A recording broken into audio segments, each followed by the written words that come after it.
The Council of Ministers in its regular meeting chaired by President Salva Kiir Mayardit listened to a presentation by the Minister of Gender, Child and Social Welfare on the National Plan Action for Children in South Sudan. Speaking to the media, the Minister of Information, Communication, Technology and Postal Services, Michael Makwelwet, who is the official government spokesperson, said the Cabinet passed the report to the Parliament for further discussion. The Cabinet listened to a presentation by Honorable Minister Benjamin Warele, the Minister for Gender, Child and Social Welfare, and the presentation was on the National Plan of Action for Children in South Sudan.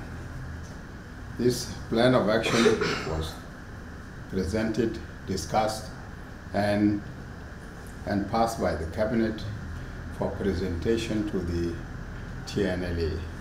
Minister Makwet said the Cabinet further listened to a presentation by the Minister of Foreign Affairs and International Cooperation on the suspension of South Sudan to unemployment opportunities in the IGAD due to payment of dues. Thereafter, the Cabinet listened to the Minister of Foreign Affairs and International Cooperation. It was on the employment opportunities in IGAD Secretariat. Well, it is worth mentioning that we have been actually suspended from IGAD simply because we have not paid our dues. And there are so many vacancies which we are supposed to occupy, about 14 of them, which are supposed to be our positions. We are unable to occupy them simply because we have not paid our dues for long. So the Minister made a presentation to the Cabinet requesting the payment of all the dues.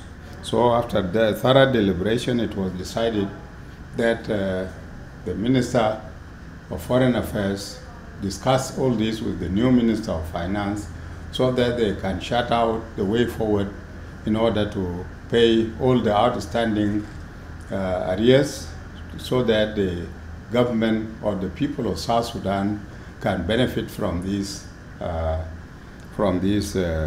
positions. The Minister of Foreign Affairs and International Cooperation also briefed the Cabinet on misinformation circulating in social media that South Sudan government is supporting rebels in Ethiopia. Makwet described the allegation as baseless and unfounded. There was also a presentation made by the Minister of Foreign Affairs and International Cooperation that there is an outgoing confusion in the social media on the participation or the government of South Sudan, in a way or the other, supplying arms to the Ethiopian rebels.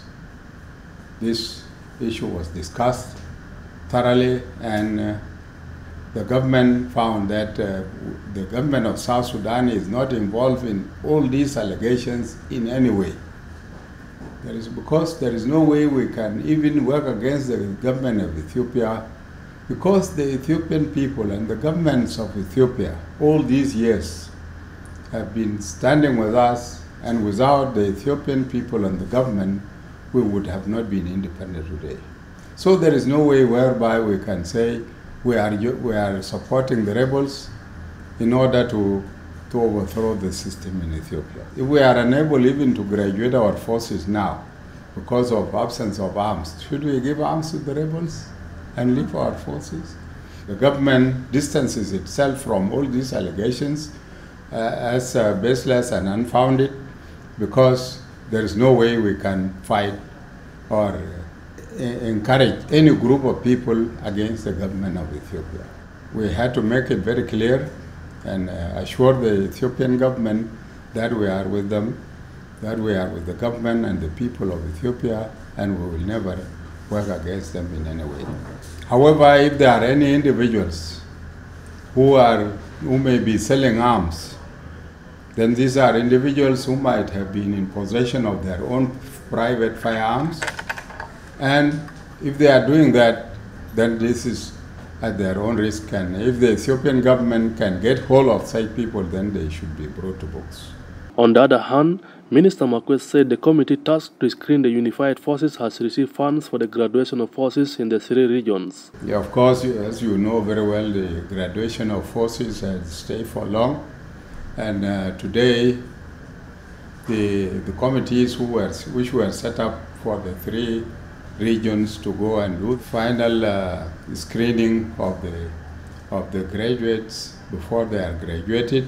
These three committees got their funding today, and they will be leaving as soon as possible. The President has directed that this process should immediately expedite it so that we graduate this first batch of the forces. They are graduated within the shortest possible period. He said the President directed the committee to expedite the process of the graduation of the soldiers. Abraham Felix, SSBC, Juba.